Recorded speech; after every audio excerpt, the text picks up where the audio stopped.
paz do Senhor, meus irmãos, tudo bem com vocês? Estamos dando início aqui à nossa lição número 2 da Betel, né? Da revista Betel, Escola Bíblica Dominical. Em nossa pré-aula, lição número 2, cujo tema é namoro, noivado e casamento. Tema muito bom e necessário para os nossos dias, né? Dias em que a igreja está atravessando aí, tá? Muitas dificuldades. Bom, mas antes eu queria pedir aí para os irmãos, que os irmãos se inscrevam aí no nosso canal, ative o sininho, compartilhe aí com os demais irmãos, né? Nosso canal aí no YouTube, e você vai ser ricamente abençoado aí. O YouTube vai reconhecer que o vídeo é importante, certo? E vai, ao ter reconhecimento, nosso vídeo vai ser mais divulgado, certo? E o nome do Senhor Jesus vai ser glorificado, tá bom? Que Deus abençoe a todos. E estamos aqui, né, divulgando a palavra de Deus, ensinando a palavra, transmitindo a palavra para o enriquecimento da igreja do Senhor. Bom, continuando aqui, nós estamos no texto áureo, que se encontra lá em Provérbios 18, 22, que diz assim: aquele que encontra uma esposa acha o bem, alcança a benevolência do Senhor, né? Aquele que encontra uma esposa acha o bem e alcança a benevolência do Senhor. Muito bom esse texto, certo? E a nossa introdução, aliás, nosso texto de referência se encontra em Deuteronômio, capítulo 20, versículo 7, 1 Coríntios, capítulo 7, versículo 2 e 9, e 1 aos Tessalonicenses, capítulo 4, versículo 3, certo? Nessa lição, na introdução aqui, já diz que nessa lição trataremos da relevância do namoro, do noivado, do casamento, né? A serem vivenciados pelo povo de Deus, de acordo com os princípios bíblicos. São aspectos da vida que precisamos de cuidado e atenção, pois fazem a diferença no testemunho, na qualidade de vida e na formação de futuras gerações. Nós vamos trabalhar aqui essa questão aqui, né, da importância do namoro, a importância do noivado e a importância do casamento na vida cristã, certo? E já começando aqui no primeiro tópico, diz assim: namoro cristão. Namoro cristão é a fase do conhecimento mútuo. O namoro cristão é a fase do conhecimento mútuo. No namoro não existe aquele, como se diz, é um preparo, certo? É uma descoberta. Você vai descobrir quem é aquela pessoa no dia a dia, certo? E aí, no subtópico 1.1, né, diz assim, ó: conceito de namoro cristão. O conceito de namoro cristão é diferente daquele que não tem temor a Deus. Olha só, o conceito de namoro cristão é diferente daquele que não tem temor a Deus. O cristão, ele não tem o mesmo comportamento que uma pessoa que não teme a Deus tem. Porque a gente vê os namoros que tem por aí, de pessoas que não servem a Deus, que não têm compromisso com Deus, e começa a namorar, já cai em adultério, e já, entendeu? Enquanto que o cristão não deve entrar por este caminho, certo? Não deve entrar por este caminho. Ele tem que primeiro tentar procurar conhecer a pessoa, certo? Depois que conhecer a pessoa, no seu comportamento, que ele vê que dá para ter um noivado, aí ele vai faz aquele tratado do noivado, né? E ainda continua, né, se programando aí para o casamento. Já está comprometido, mas não está casado ainda, certo? Então, existe pessoas que falam, não, quando eu encontrar a minha alma gêmea, né? Quando eu encontrar a pessoa certa. Isso não existe, irmão. Alma gêmea, pessoa certa. A tampa da panela, não existe. Às vezes a gente até fala isso aí, mas com brincadeira, porque isso aí não existe, alma gêmea. Todo ser humano tem defeito.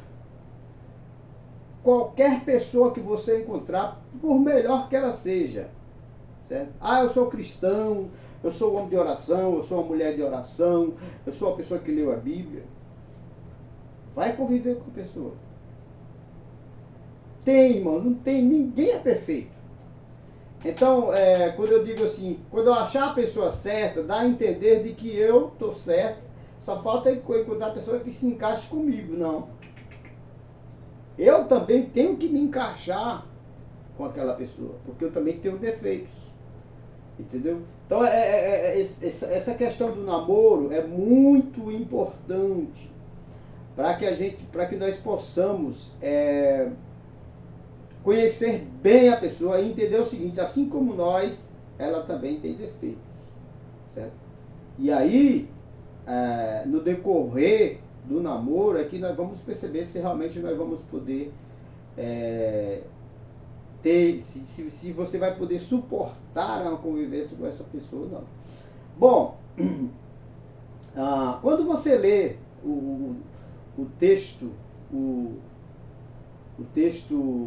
áureo dessa revista, né, que é lá em Deuteronômio 20, o texto áureo diz o seguinte. Olha só o que diz o texto áureo. Deuteronômio 7, ou 20, verso 7. Isso. Diz o seguinte.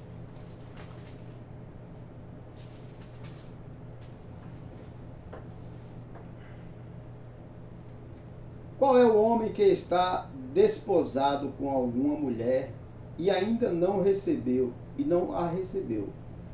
Vá e torne a sua casa, para que porventura não morra na peleja e algum outro homem a receba. Quando nós olhamos o contexto desse texto aqui de Deuteronômio, que é o texto áureo, né, da nossa lição, nós temos que aprender o que o contexto diz, né? Diz o seguinte, aqui o autor sagrado, Moisés, ele diz o seguinte, que o exército está para ir a uma peleja, certo? O exército está para ir para uma peleja. E naquela peleja existe ali uma pessoa que está noivo, né? Eles falam desposado. Porque no judaísmo é o seguinte, eles já separavam os filhos já desde pequeno, né? Já fazia aquele acerto. A minha filha vai casar com seu filho quando crescer. Então não era o filho que escolhia, nem a filha. Eram os pais que escolhiam. Quando eles cresciam ali aos 14 ou 16 anos, né, assim como aconteceu com Maria e José, aí eles eram desposados. Ou seja, essa questão de desposar quer dizer noivar. Entravam no processo de noivado. E aí eles começavam a preparação para o casamento. E dava certo, porque era a cultura deles. E aí o Moisés ele fala o seguinte, e qual é o homem que está desposado, ou seja, noivo com alguma mulher, e ainda não a recebeu, ou seja, não casou com ela? Vá e torne a sua casa para que porventura não morra na peleja e algum outro homem a receba. Por quê? Porque uma das coisas que eles honravam mais em sua cultura era a questão da geração, do descendente. Qualquer homem de Israel tinha que ter um descendente. A maior honra que existia no meio da nação de Israel era quando um homem casava e tinha um filho ou uma filha. Principalmente filho. Certo? E aí, quando tinham guerra, essas pessoas que estavam noivos, eles não podiam ir para a guerra. Porque corria o risco dessa pessoa morrer na guerra e não haver descendente dessa pessoa. Por isso que Moisés proibiu para que qualquer pessoa que estivesse desposado, ou seja, noivo, não fosse para guerra nenhuma. Durante um ano ele não poderia ir para a guerra. Entendeu? Ele teria que ficar, casar, entendeu? E quando ele tivesse filhos, aí, né, na próxima guerra que viesse, ele já estava escalado. Entendeu? Então é isso. Quando nós lemos o texto, a gente não conhece o contexto. Só que quando você avalia para os dias atuais, tem que haver essa importância também, certo? Do casamento, certo? As pessoas hoje não valorizam o casamento como antigamente, certo? Tá gostando, vamos nos juntar e se der certo, deu, se não deu. Não, no cristianismo não. No cristianismo nós temos que honrar essa instituição que foi feita por Deus, instituída por Deus, certo? Porque foi Deus quem instituiu o casamento, certo? Foi Deus quem instituiu ali em Gênesis, quando ele fez Adão, né? E disse, não é bom que o homem esteja só, far-lhe-ei uma adjuntora, um auxiliar, uma pessoa para que esteja do lado dele, o apoiando, né? E aí ele fez Eva, né? E aí ele disse, crescei e multiplicai-vos. Então, essa instituição ela tem que ser valorizada até os dias de hoje. Certo? Moisés valorizava de tal modo que o noivo nem para a guerra podia ir. Porque ele tinha que casar, constituir famílias, né, para que essa instituição se cumprisse, né, naquela família. Certo? Bom, continuando aqui, tópico 1.2. Quando se deve começar o namoro? Né? Tudo feito antes do tempo pode ser prejudicial, tanto o namoro quanto o casamento. Tudo feito antes do tempo é prejudicial. Em qualquer coisa que você for fazer. Tem um tempo exato, a hora certa, o momento exato para você fazer. Nunca se antecipe. Sempre espera a hora certa.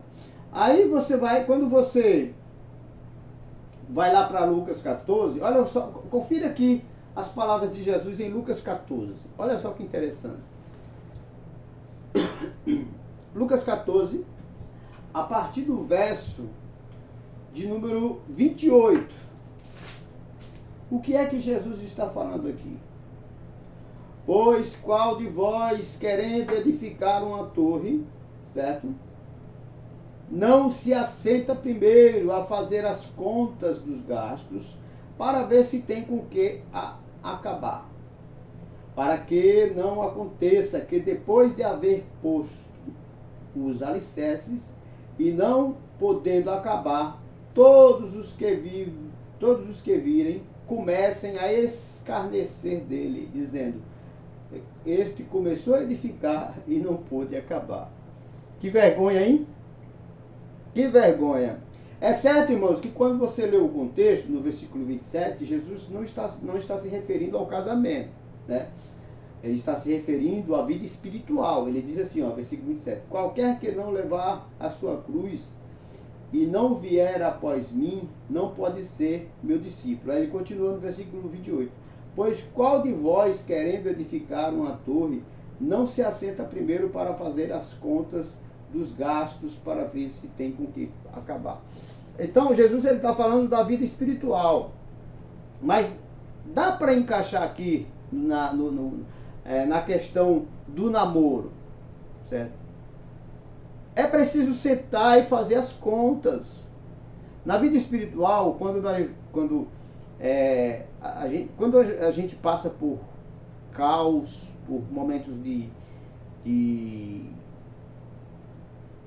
tristezas, desânimos, momentos de fracassos, a gente para e pensa, poxa vida, o que é que eu estou fazendo da minha vida? Né? E você faz as contas, certo? Você senta e faz as contas, certo? Assim como esse homem da parábola aqui, né? Para ele edificar uma torre, ele teve que parar, né? Jesus falou que ele tinha que parar, avaliar, né? Olhar o preço, o valor, o trabalho que ele, né? O que ele ia pagar para construção e tudo mais. Assim é na vida espiritual e assim é no casamento. Não faça de qualquer jeito. A gente vê pessoas aí, mas ela é muito linda. Vai logo pela aparência. Está fazendo uma conta errada. Entendeu? Está fazendo uma conta errada. Primeira coisa que você tem que olhar na pessoa é o caráter da pessoa. Certo? É o caráter da pessoa. Se você for olhar primeiro pela aparência, nós vemos vários exemplos na Bíblia de pessoas que quebraram a cara e o prejuízo deles foi feio.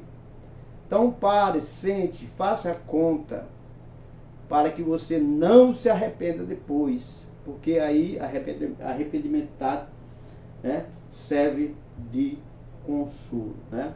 Então, irmãos, Jesus, ele, através dessa ilustração, ele nos mostra que na vida espiritual nós temos que parar e fazer as contas.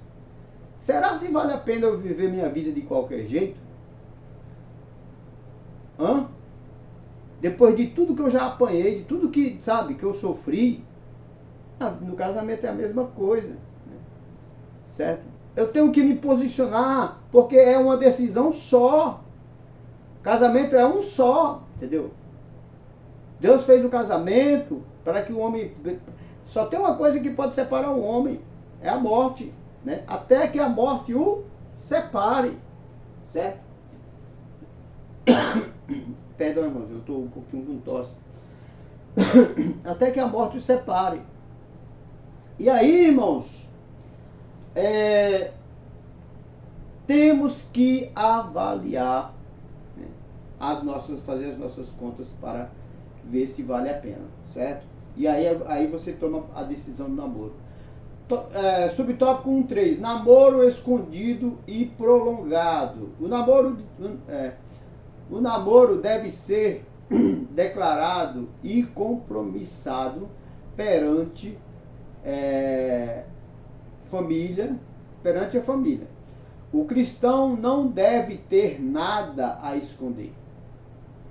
Certo? Uma das coisas que nós temos que destacar no namoro. Começou o namoro? Beleza, certo? Uma das coisas que temos que nós é a sinceridade. A sinceridade. Se escondeu alguma coisa, meu irmão, desconfie. Entendeu? Desconfie. Tá jogando sujeira por baixo do tapete? Desconfie. Certo? Porque a falta de sinceridade, irmãos,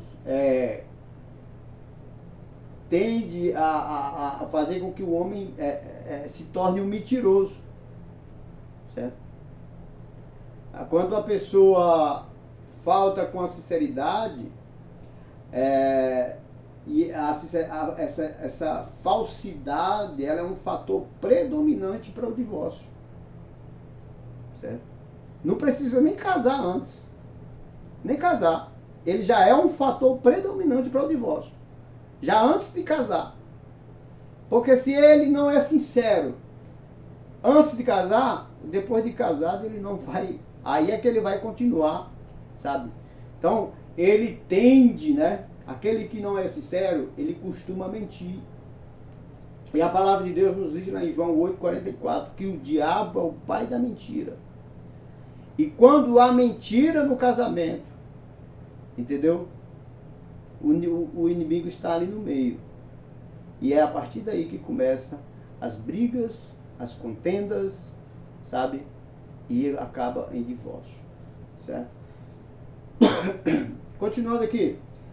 Tópico 2. O noivado cristão é um período intermediário onde se coloca nos dedos o anel de compromisso. Sabe aquela aliança lá? Depois que namora, aí entra no noivado, certo? E aí vai se fazer o pacto, né? Do noivado. E aí ele compra as alianças, né? A palavra aliança, meus irmãos, ela significa pacto, acordo, coalizão, concordância, tudo isso, certo? Então esse pacto que você faz, você tem que manter ele, né? Para com a sua esposa e ela para com você.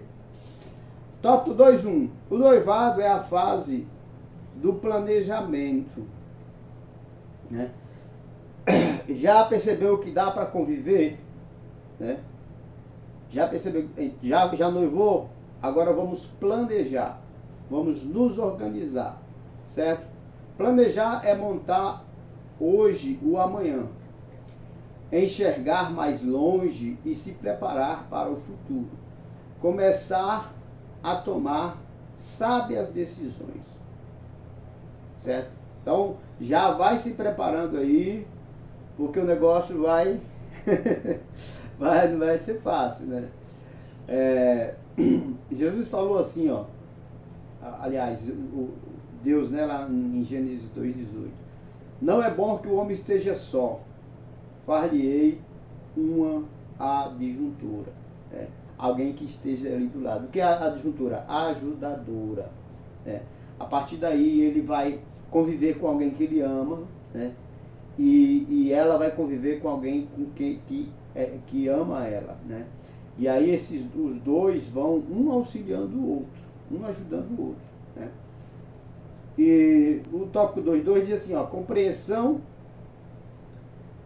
de que cada um leva um tipo de bagagem para o casamento. Olha só, a compreensão de que cada um leva um tipo de bagagem para o casamento. Cada um leva um tipo de bagagem para o casamento. Porque quando nós falamos em bagagem, nós não estamos falando só no aspecto físico, né? De roupa, calçados, né? A gente enche o guarda-roupa e ainda sobra coisas, né? Algumas bagagens só serão conhecidas depois do casamento. Muitas jamais serão resolvidas.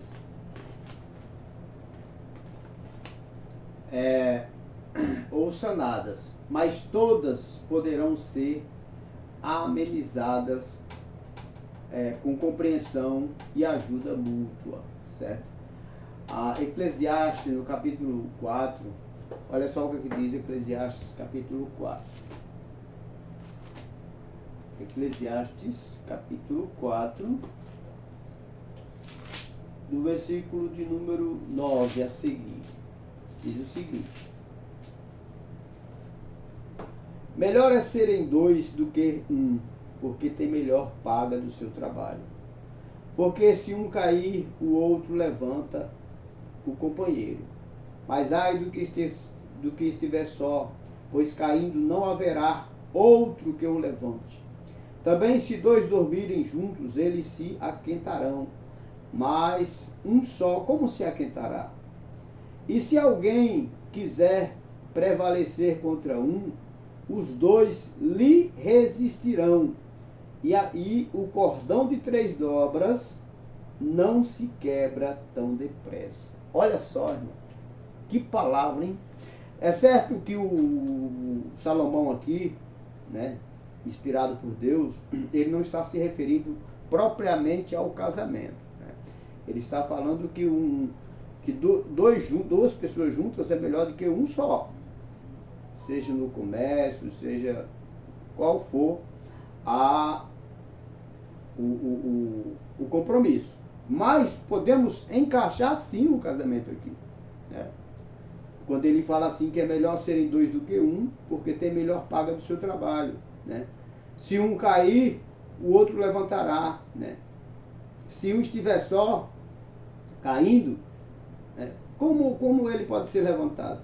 Também se dois dormirem juntos, né, ambos se aquentarão, né? Mas se um dormir só, quem o aquentará? Aí o 12 ele conclui dizendo: e se alguém quiser prevalecer contra um, os dois lhe resistirão. E um cordão de 3 dobras não se quebra tão depressa. E aí ele conclui dizendo que um cordão de 3 dobras não se quebra tão depressa. O que é um cordão de 3 dobras aqui que ele está se referindo, irmãos? Será se ele está falando do casamento, depois vem os filhos, né? Eram 2, agora são 3? Não. Deus aqui ele está falando do cordão de 3 dobras, porque essa unidade aqui de 2 pessoas, né? É aquela unidade de Adão e Eva. Entendeu? É um comparativo, pode-se fazer um comparativo àquela unidade de Adão e Eva. Quando você vai lá para Gênesis 3:8, nos diz que o Senhor Deus passeava pelo jardim pela viração do dia. Certo? O dia já estava escurecendo e o Senhor passeando ali, né? Já ia se encontrar com Adão e Eva. Por quê? Essa terceira dobra é o próprio Deus. Certo? Um cordão de 3 dobras é um casal que anda em comunhão com Deus, que é a terceira dobra. Certo? Então é isso que Deus quer de nós. É isso que Deus quer no casamento. Ser a terceira dobra. Entendeu? Tá com dificuldade? Vai pro joelho. Buscar em oração a direção de Deus. Certo? É uma pessoa de temperamento forte. Peça ao Espírito Santo que ele vai te dar no fruto do Espírito, que é a temperança, a longanimidade, a benignidade, a bondade. Certo? E você vai conseguir superar tudo isso. Esse é o cordão de 3 dobras. A terceira dobra é a presença de Deus no meio dessa família. Certo? Isso é muito importante. 2:3. A consciência de que está começando uma nova família. A Bíblia diz: portanto deixará o homem e se unirá à sua mulher. Mateus 19:15. O destino dessa família está na responsabilidade e comando do casal. Certo? Olha só. Deixará o homem, né, seu pai e sua mãe, e se unirá à sua mulher. Certo? O destino dessa família está na responsabilidade e comando do casal. Agora não tem mais papai e mamãe, não. O segredo para um casamento muito feliz é você seguir o manual. Palavra de Deus é o manual do casamento. Certo? Aqui você tem tudo que você precisa para que você possa se dar bem, para que você possa tomar decisões corretas, certo? Seja nas diferenças que tem um do outro, porque ninguém é igual a ninguém, né? Eles se amam demais, mas tem sempre aquela diferença, né? Um gosta de uma coisa, outro gosta de outra, certo? Nos momentos de ira, de raiva, porque nós somos cristãos, mas nós não somos... nós não estamos, como é que eu posso dizer? Ainda há a possibilidade de nós nos irarmos. Entendeu? Tem momento que a gente se ira, a gente tem raiva. O próprio Senhor Jesus, ele se irou. Né? Então, no momento de ira, Tiago 1,19 diz o seguinte. Olha só o que ele diz, Tiago 1,19. Ele diz assim,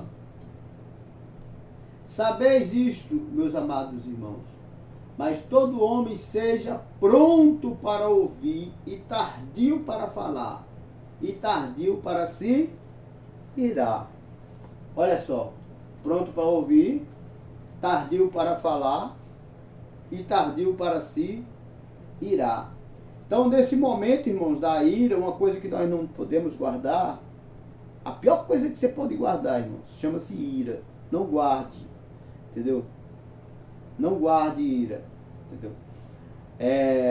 Você tem pessoas, você tem seu pastor, você tem até a sua própria esposa, você tem seu marido, e vocês podem conversar e, sabe?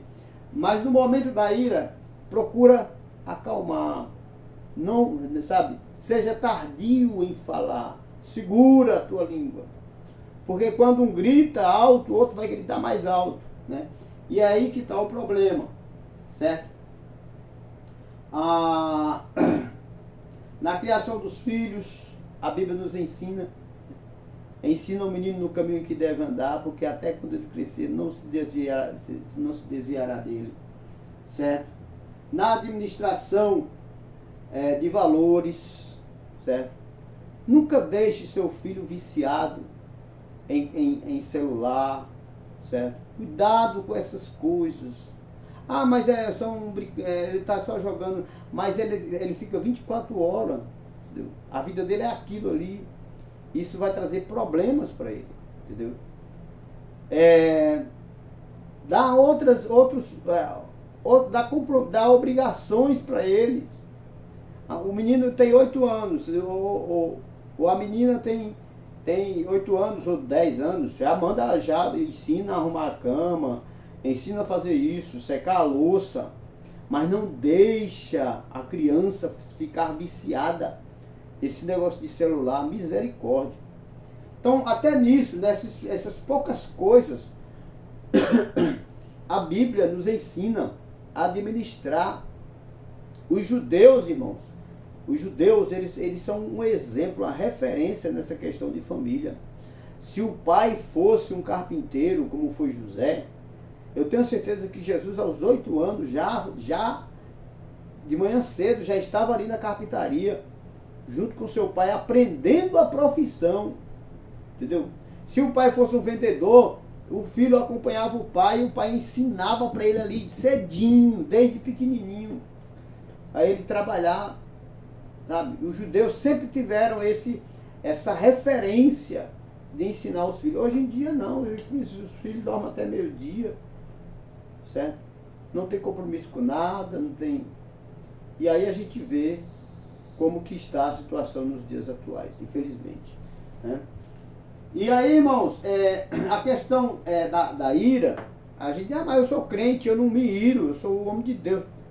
Irmão, se alguém disser para mim que não tem momento de raiva, que é uma pessoa que não tem momento de raiva, você me desculpa, mas você já está pecando, porque você está mentindo. Todo ser humano tem momento de raiva, que a Bíblia chama de ira. Todo ser humano. A mulher do Billy Graham, uma grande mulher de Deus, Billy Graham, quando ele era vivo, ele pregava em vários países. E ele passava, às vezes, 2 meses fora pregando, evangelizando, visitando a África, sabe? Ajudando pobres na África. E ele vivia no meio do mundo, passava 2 meses fora. A vizinha dela chegou para ela e falou: você não tem vontade de divorciar do Billy Graham, não? Ela olhou para ela e disse: você quer saber de uma coisa? Quando ele chega aqui, eu tenho vontade de matar ele. Entendeu? É certo que ela foi sarcástica, né, na forma de falar. Mas tem coisa em nossa vida, irmãos, que a gente não aguenta. O que é que eu tenho que falar? Senhor, tem de misericórdia, me ajuda aqui, me segura, sabe? Me segura, né? É o 4º fruto do Espírito, longanimidade. Longanimidade quer dizer paciência, se segura, porque esse momento vai passar e você vai vencer, você vai ser uma referência para os demais, certo? Vamos lá. Tópico 3, o casamento cristão. Hebreus 4:13. Hebreus 4:13 diz que o matrimônio deve ser digno de honra e o leito deve ser sem mácula. Olha só o que é que diz Hebreus 4:13, certo? Eu vou ler na Bíblia, irmãos, porque assim, para a gente não cometer nenhum erro, né? Hebreus 4:13. Olha só. Hebreus capítulo 4, versículo 13. 4:13. Eu acho que é 4:13.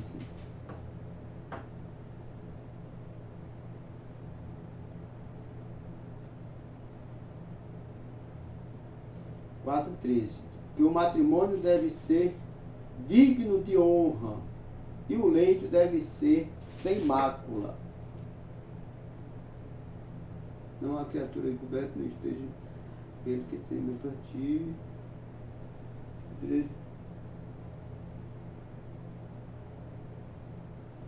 13. Bom, depois eu vou procurar e vou passar aí para os irmãos aí, porque não é Hebreus 4:13 não, irmãos. Quando a Bíblia fala, irmãos, que o leito deve ser sem mácula, né? Sem mácula,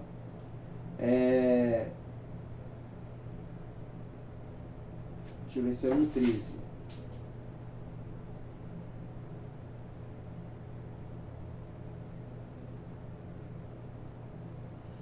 Não é. Bom, mas ele está lá em Hebreus, varões e varoas. Hebreus 4:13 diz assim, ó: o leito deve ser sem mácula, pois Deus julgará aos devassos e adúlteros. O que é o leito sem mácula? A palavra leito quer dizer koité no grego, né? Que quer dizer leito, ou cama, concepção. A palavra leito não está falando de cama no sentido literal, aquela cama. A palavra leito, ela é uma palavra que ela tá se referindo ao ato sexual, certo? Por isso que diz assim, ó, e o leito deve ser sem mácula, ou seja, a relação sexual deve ser no casamento, certo? Sem mácula. O casamento cristão, para ele ser um casamento com êxito, ele tem que ter tem que ser um leito sem mácula, né? Eu já vi casos aí de pastores que proibiam casais de ter relação sexual na semana da Santa Ceia. Meu irmão, pelo amor de Deus. Essa semana vai ter Santa Ceia, os irmãos não podem ter uma semana sem relação sexual, é só orando. Desde quando relação sexual é pecado no casamento? Pelo contrário, irmãos. Deus deu o homem para a mulher e a relação sexual no casamento, entendeu? Faz parte do casamento. Então, é um leito sagrado, sabe? É uma relação sexual, né, sagrada. Tudo que você faz dentro do casamento, certo? A Bíblia diz que você só pode não querer se deitar com sua esposa se for por consentimento mútuo. Entendeu? Não, hoje não. Tudo bem. Entendeu? O consentimento mútuo. Mas existe um bando de ignorantes aí que não entende nada de Bíblia e acha que o sexo no casamento dentro do cristianismo é pecado igual o sexo no casamento lá fora do cristianismo, onde as pessoas fazem sexo, se junta, nem casa, entendeu? Vive lá no adultério. Infelizmente, né? Continuando aqui, tópico 3.1. O casal cristão não deve andar pela própria cabeça, nem pela cabeça dos outros. Não ande pela própria cabeça. Use o manual do casamento, que é a Bíblia Sagrada, né? Eu teve um momento que eu conheci um moço que estava com problema com a sua esposa lá em São Paulo. E problema normal de família, sabe? E a mulher era muito estúpida, né? Ele já era mais calmo, né? Mas ele não estava aguentando mais. Ele foi pedir conselho ao pastor. O pastor disse: separa dessa mulher, meu irmão. Deus tem coisa melhor para te dar. Isso é conselho que um pastor se dê, irmão? Isso não é conselho que o pastor dê para uma ovelha. Um pastor, ele tem que procurar unir. Vamos orar, meu irmão. Deus vai trabalhar, Deus vai converter ela, Deus vai mudar ela. E se for o homem, irmã, vamos orar, Deus vai converter ele, Deus vai mudar. Tenha paciência, Deus vai te dar vitória. Entendeu? Não desista, seja perseverante. Entendeu? Mas não. O pastor chegou, não, irmão, larga essa mulher, Deus tem coisa melhor para você. Então nós vemos muitas pessoas por aí que se dizem pastores, né? Mas que não conhecem nada de Bíblia. Porque a única forma que a Bíblia aceita no divórcio, certo? É a morte ou o adultério. Certo? Se a mulher cometeu adultério, o homem tem todo o direito de separar e casar com outra. Se o marido cometeu adultério, a mulher tem todo o direito de separar e casar com outro. Já o que traiu não tem direito nenhum mais de casar. Se ele quiser continuar servindo a Deus, ele vai ter que ficar sozinho pro resto da vida. Certo? Então,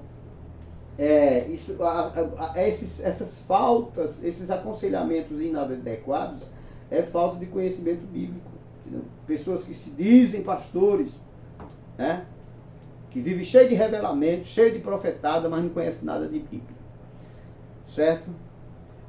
Tópico 3.2. Os cônjuges precisam saber que eles representam um tesouro para com o outro. Né? Os cônjuges precisam saber que eles representam um tesouro um para o outro. Quem não cuida bem do seu tesouro poderá ter surpresa ao longo do casamento. Despreza o presente de Deus, o presente que Deus instituiu. Né? Então, nós temos que ter esse cuidado, irmãos, com o tesouro que Deus nos deu. A esposa que Deus te deu é um tesouro que Deus te deu. A esposa, o marido que Deus te deu é um tesouro que Deus te deu. Cuida, zela. É certo que nós não somos perfeitos, mas aprenda a pedir desculpas, a pedir perdão. Se você não sabe pedir perdão em palavras, faça em atitudes.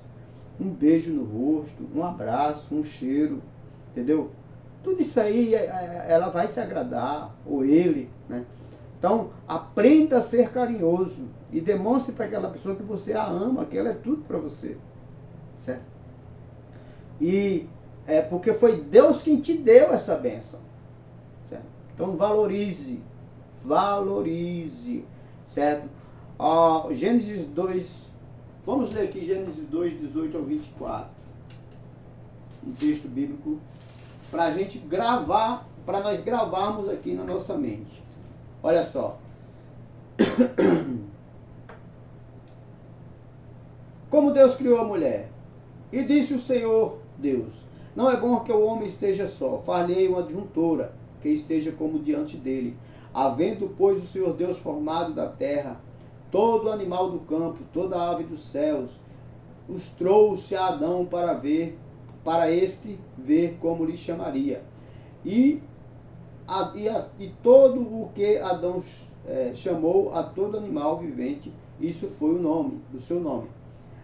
E Adão pôs os nomes a todo gado e às aves dos céus e a todo animal do campo para o homem, e para o homem não se achava adjuntora que estivesse como diante dele. Então Deus fez tudo, criou tudo. Criou os animais, criou os casais de animais, tudo. Mas Adão estava sozinho. Né? E isso trouxe, com certeza, essa necessidade, certo? No coração de Adão. Puxa vida, todos os animais têm o seu casal e eu estou sozinho. Né? E aí, por isso que Deus, quando no versículo 21, né, diz assim, então o Senhor Deus fez cair um sono pesado sobre Adão, e este adormeceu, e tomou uma das suas costelas, e cerrou a carne no seu lugar. E da costela que o Senhor Deus tomou do homem, formou uma mulher, e trouxe-a a Adão. E disse Adão: E disse a Adão: esta agora é osso dos meus ossos, carne da minha carne. Esta será chamada varoa, porquanto do varão foi tomada. Portanto, deixará o varão seu pai e sua mãe, e apegar-se-á a sua mulher. E serão ambos uma carne. Né? E serão ambos uma carne. Né? Bom, então aqui está, irmãos. Deus institui o casamento, né? Abençoa o casamento, certo? E entrega para Adão a sua esposa, né? Entrega também para a mulher o seu esposo. Vamos lá, 3:3. O casal cristão precisa dar bom exemplo da união conjugal. O nosso verdadeiro testemunho sai de dentro da nossa casa. Provérbios 22, versículo 1. Vamos ler? Provérbios 22, verso 1. O nosso principal testemunho provém de nossa própria casa. Provérbios 22, versículo 1, né? Diz assim, ó. Mais digno de ser escolhido é o bom nome do que as muitas riquezas. Olha só. Salomão está dizendo que o bom nome, o bom testemunho, a confiabilidade, sabe? O respeito, a honra que uma pessoa tem é melhor do que as riquezas, certo? E quando nesse tópico aqui fala que o casal cristão precisa dar bom exemplo de união conjugal, é justamente isso. Valorizar o testemunho de vida, certo? O testemunho de vida, né? Procurando ser bons vizinhos, procurando ser pessoas educadas, né? Procurando ser representantes de Cristo aqui na terra. Aqui no final diz assim, mais digno de ser escolhido é o bom nome do que as muitas riquezas. Mais digno de ser escolhido é o bom nome do que as muitas riquezas. Porque quando eu tenho um bom testemunho, eu sou uma pessoa que eu demonstro ser um servo de Deus. E as pessoas vão ter aquele que é um servo de Deus, que dá um bom testemunho, como uma referência, certo?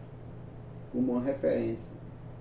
Nunca se prenda a riquezas, nunca se prenda às coisas desse mundo, porque elas passam, certo?